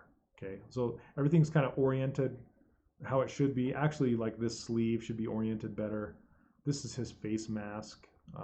The foot should. This is the bottom of the foot. It could be oriented better, but as far as they love this layout. There's some extra space that is filled with a different object that you can't see right now. But anyway, there you go. Yeah, so this is, I guess this is a bar that you should try and hit with your UVs, I guess. This is a stack of UVs right here. If you look at this one, these are the cleats on the bottom of the shoes, and they're stacked just like I'm stacking the rivets for sirloin, because then I can scale the rivets up to give it more textile density, give it more resolution, and that way it'll give it the bevels around all of the you can see it. You can see it close up. It's not going to lose it. So anyway, there you go. Now I've shown you the UVs for him. So now you can look at these UVs and go, oh wow, that looks like crap. Those aren't packed at all. And they're all oriented all these different directions, and there's nothing straightened. It's not nice, essentially. So yeah, that's why I'm kind of showing you guys how I'm taking the time to go into Maya, and this is exactly what I did with Zenyatta. Just kind of walked through the paces, piece by piece, straightened them up. And I know there's a better way, but this is kind of the way I did it. So I'm looking for, like I said, I'm looking for better ways, like maybe that square add-on for Blender or Hedis UV or something like that. Yeah, that's just kind of what I did, the way I did it for Zenyatta. So do you guys have any questions about that? Where did the window go? I lost my UV window. So if you ever lose your UV window, you can just go to Poly Modeling, and it's right here. Just click it, and then you can drag it and just kind of park it. Oh, I saw it. There, like that. Oh, it actually put it with these. Let's see.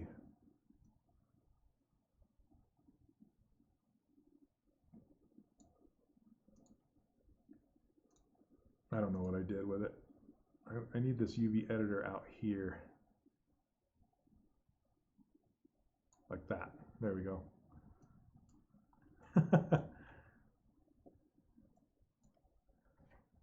Yeah, I mean, it could totally be done in Blender.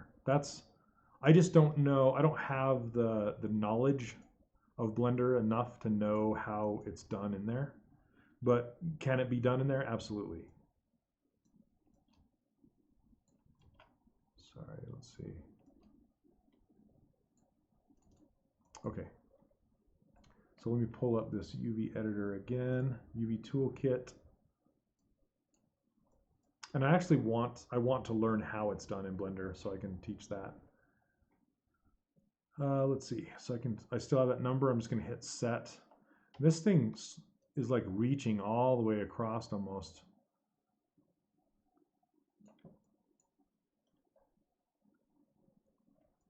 So what I'm going to do is just pull these guys down, and then so I can put this up there, kind of scooch it in right up in here.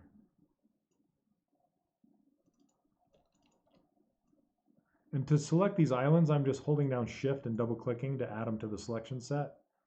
And so, now that I have this, I should probably orient it so it's actually facing down like it is in the world.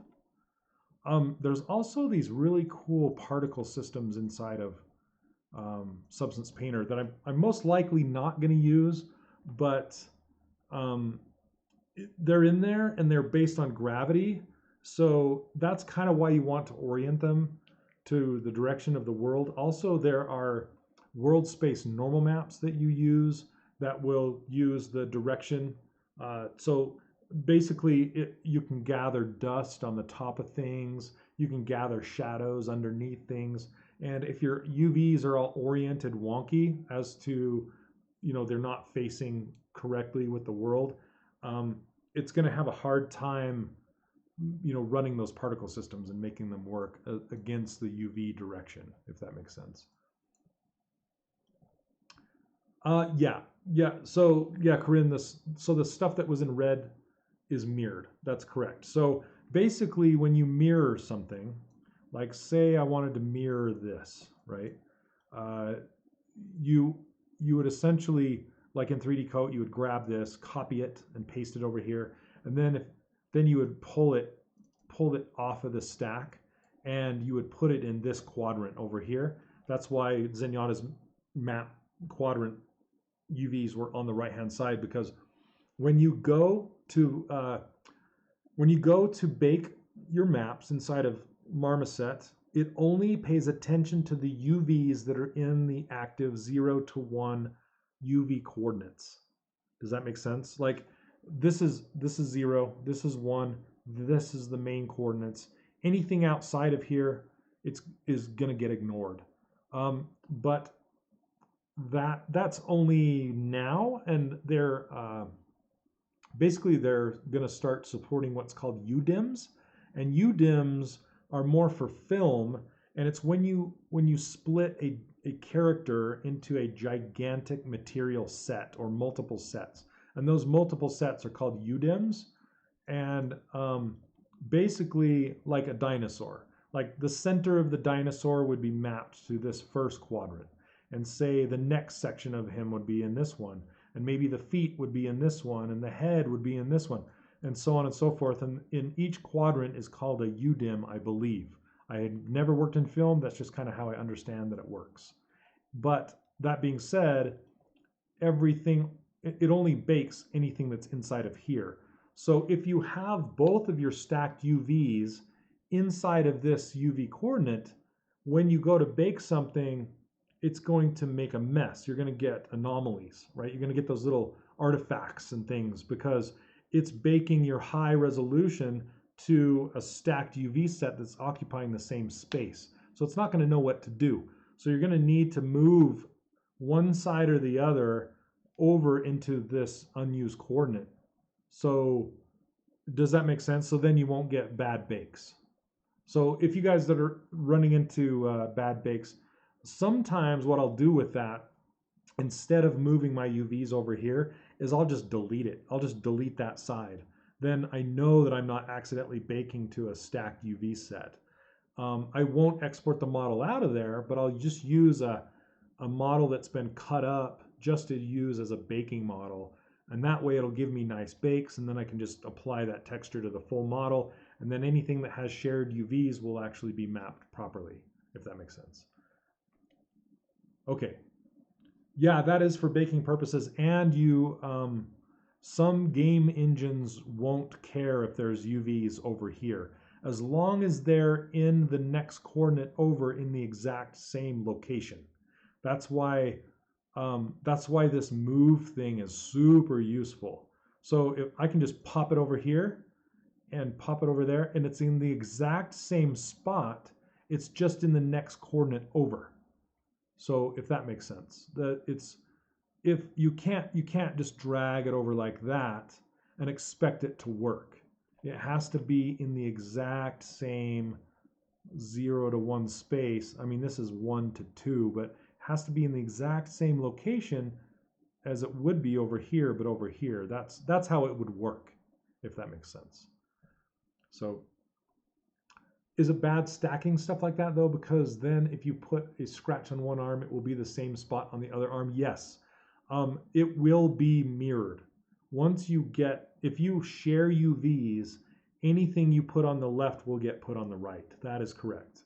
So basically you can mirror like hands and arms and legs, things that are going to kind of be away from each other, but you'll want to have different sections in the center that are not mirrored. Like I wouldn't mirror this. I mean, back in the day when you only had so much texture space, I would probably mirror this because I'm not going to have all the scratches and things that you get today.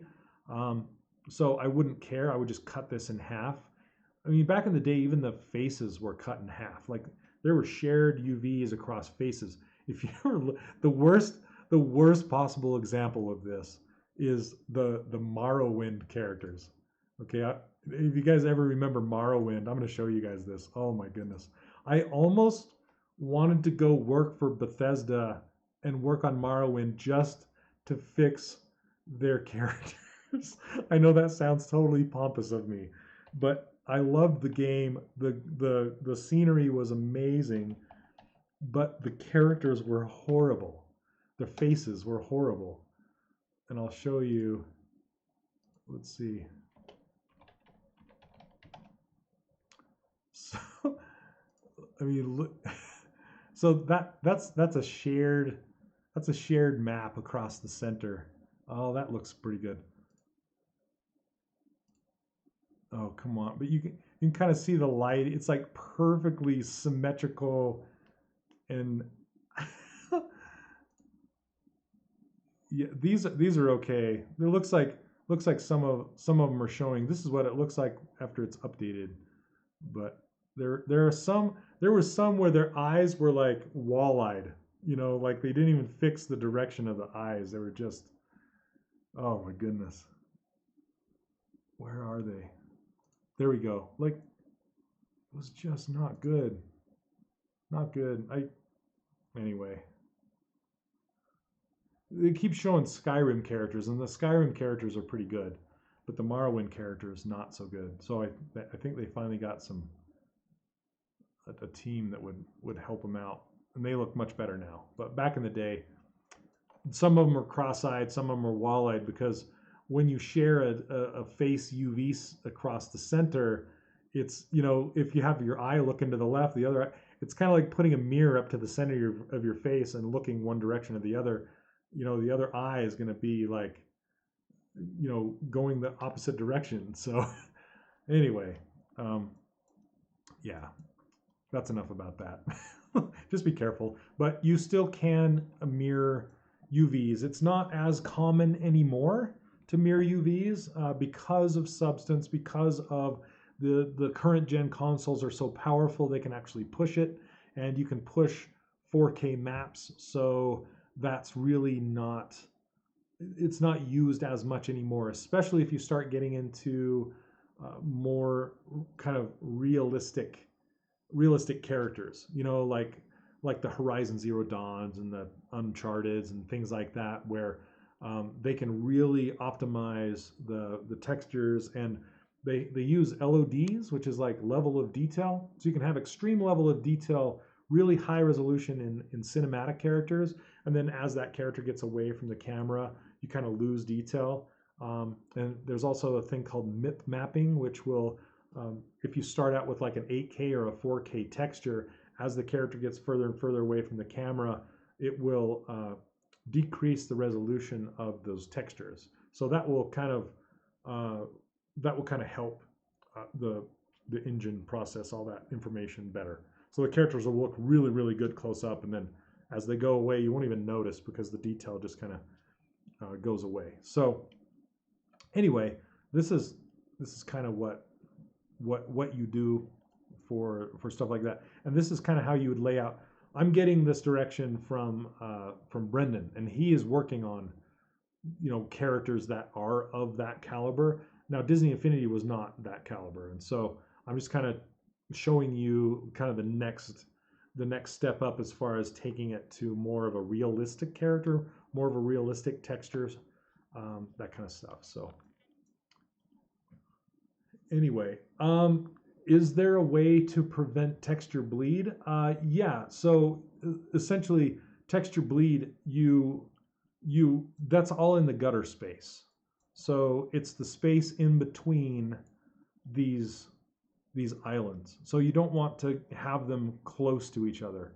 If they're too close, then you're gonna get texture bleed. So the texture from like this leg is going to bleed over and you're going to see it here. Okay, so you just kind of want to be aware of that. Don't have it too close. And if you do get texture bleed, that's how you fix it. You have to move that island away from wherever the bleed is happening, and then rebake your textures, and then that will typically fix it. Let's see. Updating their pipeline must have been a daunting task. Which, oh, yeah, I'm not sure what it's going to be. Anyway, I need to finish straightening out these UVs, and then I'll just be bringing these pieces in one by one. Also, what I was going to do is I'm going to put this head on its own texture set.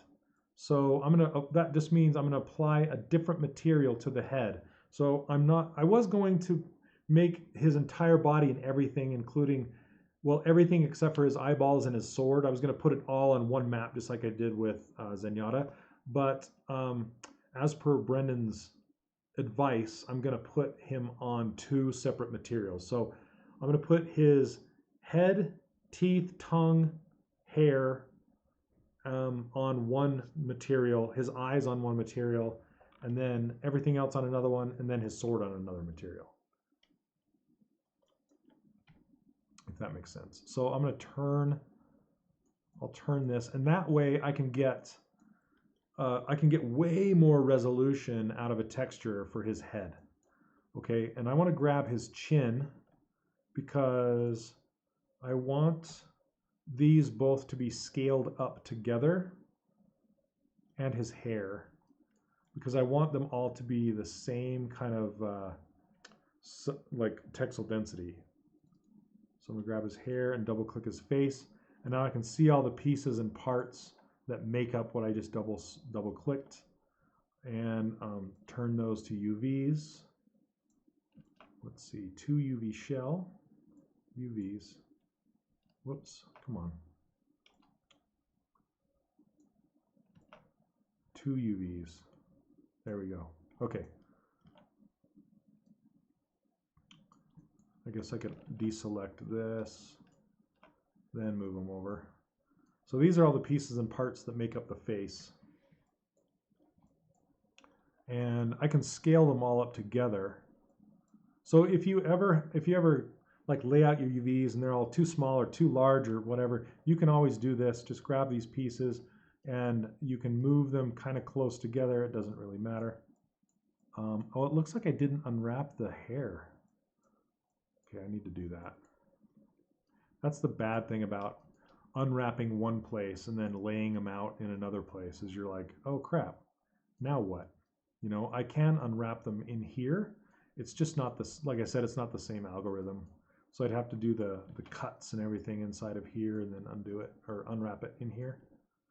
But anyway, I'll take this piece back into 3D Coat and just do some cuts, and then you can just hit, say, 2 global unwrap without unwrapping everything else or moving anything else around, and it'll just kind of go punk and spread it out a little bit more when I do those relief cuts. So okay, so basically I can take this and scale it way up, and I'm just looking to see this head fill the space, head space. So I'm looking at this corner and this corner and just kind of eyeballing the gutters here, what it's going to look like. And then I'll be just kind of packing in the rest of it. And I don't know, with organic stuff, it becomes dangerous when you start straightening UVs. So I just want to be kind of careful with this one. And then just, this is mouth interior. With a mouth interior, it's not as important, so I can scale it down to fit it in like this and give it less resolution. And then this is the nose. I want it to have the same texel density. This is underneath his nose. These are his ears. Let's see. And what I usually do with the ears is just kind of rotate them and kind of stick them together somewhere. Like this. I like to keep I like to keep pieces and parts kind of together as twins, if they have twins. Sometimes I have to turn on wireframe to see what the heck this is. Okay, so this is the back of the ear. You can hit F to zoom in on what that is. And this is tucked, hidden behind his cowl. So it doesn't matter too much, but it is upside down. So I'm going to rotate it like this, rotate this one like this. And I'll put the ears kind of all together where it makes sense.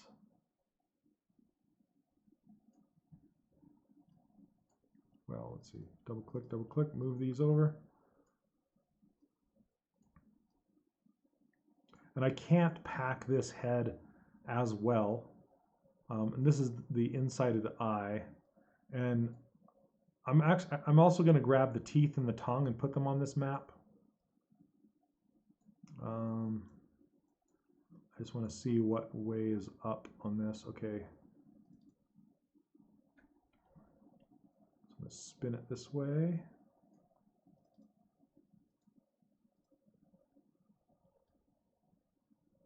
Okay, that side's up.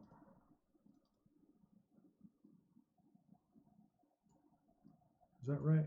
No. Okay. And then this is his left eye and his right eye like this.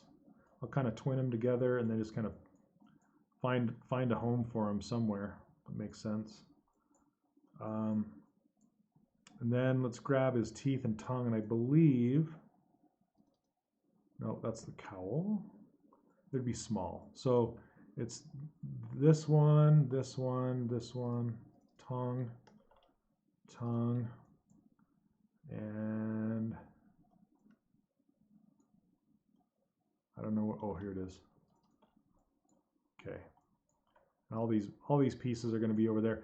And I can give these more real estate because I have the space for them. I can't really give the head any more real estate unless I do another cut line.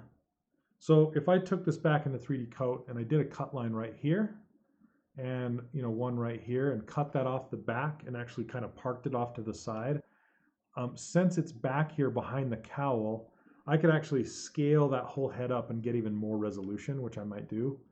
This is just, I'm walking you through what I would think about as I was going through and laying these UVs out. Okay, so, sorry, I'm kind of in the way of this. Put myself over here. Hi. Okay, so does that make sense? Like I could cut this here and here, and that would make it so I probably weld down the center of the back of the head, and so I'd kind of have more of a front piece and a back piece, and then have them sitting side by side, and then or maybe the back piece down below, and then I could get more resolution out of that. Anyway, that's kind of how I would work it. Work it. So then I could put this down and scale everything up together. And then for these teeth, again, what I like to do is put them together. So, and then orient them how it makes sense. So since this is the bottom set of teeth, I'd turn them like this. And this is the top, so I put it like that. Kind of put these together. This is the top, orient it this way, and kind of nest it down in there. Nest this one up in here. And then the tongue. Let's see which side is the front. That's the back. That's the front, okay? So I'm just going to rotate that around and just kind of put it in the neighborhood. And that's the front. Just rotate it like this, and just side by side. There's the top and the bottom. And then you can just select these guys. And if you select them all together, you never want to, well, it depends on how it's hidden, okay? So but like with the tongue, you might see the bottom of the tongue the same time you see the top of the tongue. You don't want to have a seam going down the side of the tongue. So you're going to want to, if you're going to scale it, you want to scale both of those pieces together. But like I did with the inside of the breastplate, up underneath here and where it's hidden on the inside, you'll never see that seam. So you can just take that and scale it right down and give it less textile space and giving more room to other more important stuff. Okay, so I can just, and since the tongue doesn't necessarily need to be next to the teeth, I can kind of break these up too. And I can just kind of park this one here and put this one over here. Whoop, I didn't mean to do that. Move this back. And I can give them even more space and put this down here.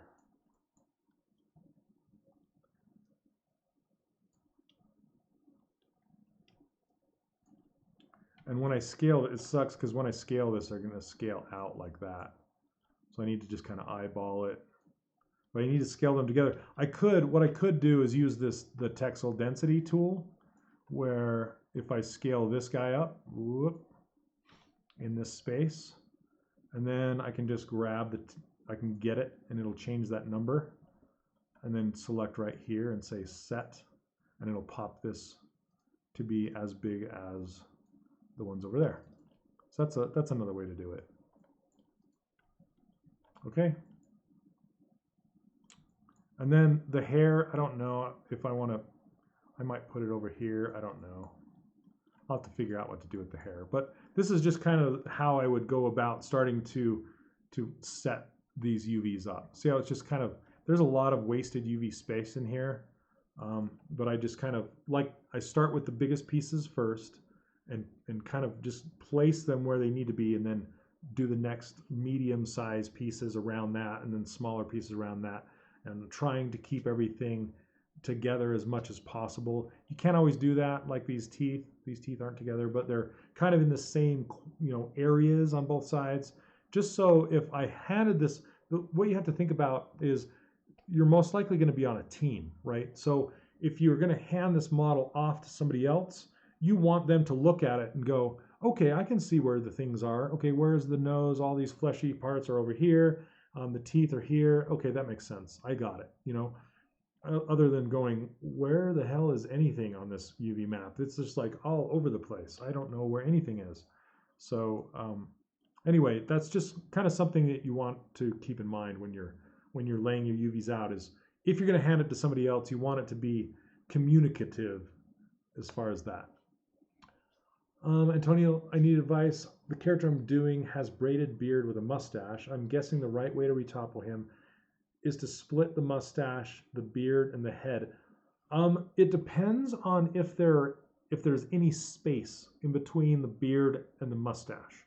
If the mustache is laying right on top of the beard, and it's actually let's see. Let me get something I can draw on really fast. I'll just make a little window right here so I can draw on it. Okay. So say if you're if this was your mustache, and then your beard went like this, and then like say your braid is sitting kind of down in it,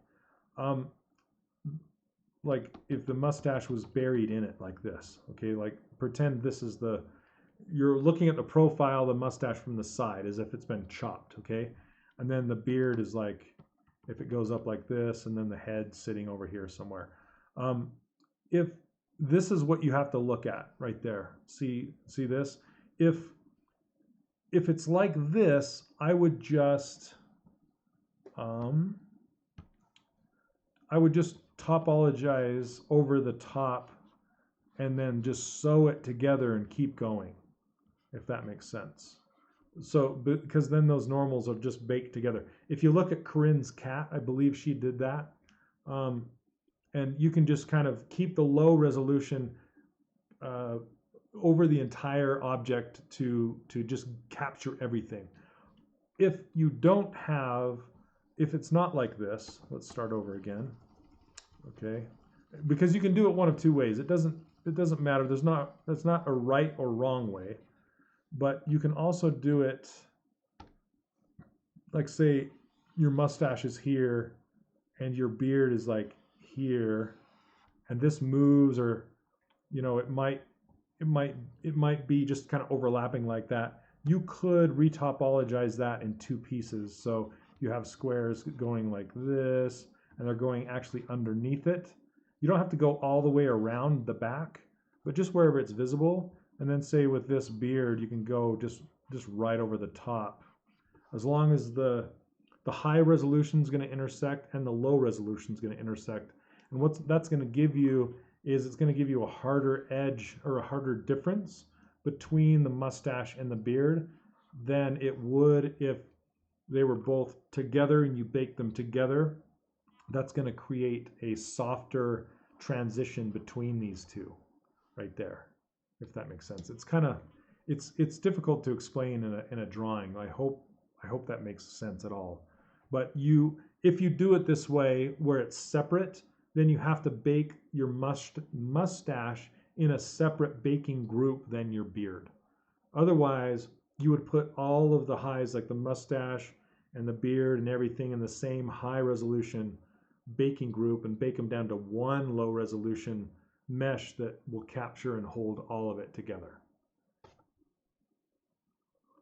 Okay, so hopefully that makes sense.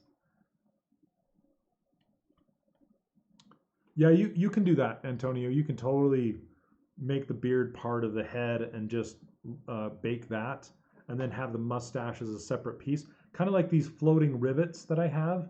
They're separate pieces. You can just make it a separate piece and just retopologize the mustache by itself and bake the map by itself. You could totally do that. Okay, does that make sense? Hopefully. Okay, so it's about time to wrap this up. This is how far I got today in the 2-hour session. There are things that I want to do, like I want to go back and go to 3D Code and copy and paste this so it's straight. I need to, I'm going to unwrap this head a little better, make a little bit different UV seams so I can fit this in here better. And then I'm going to unwrap this hair that I missed. For some reason, I missed cutting and unwrapping this. So I'll go and do that and then continue, bring it back into Maya, or maybe we'll stay in 3D Coat and try it in there and see how good the straightener is in there, or maybe I'll just kind of take a look at some Blender add-ons. But okay, yeah, Antonio, honestly, you can have separate pieces. Just make sure that it's they're in the correct baking groups is all you have to worry about with that. So, all right, everybody, thanks for hanging out. Sorry it was hopefully it wasn't a too boring of a session for you. It's important technical stuff that you need to know if you're going to be working at an actual game company and they want you to do really nice, clean UVs. This is how you go about it. It doesn't matter if you're doing it in Maya, Hedis UV, Modo.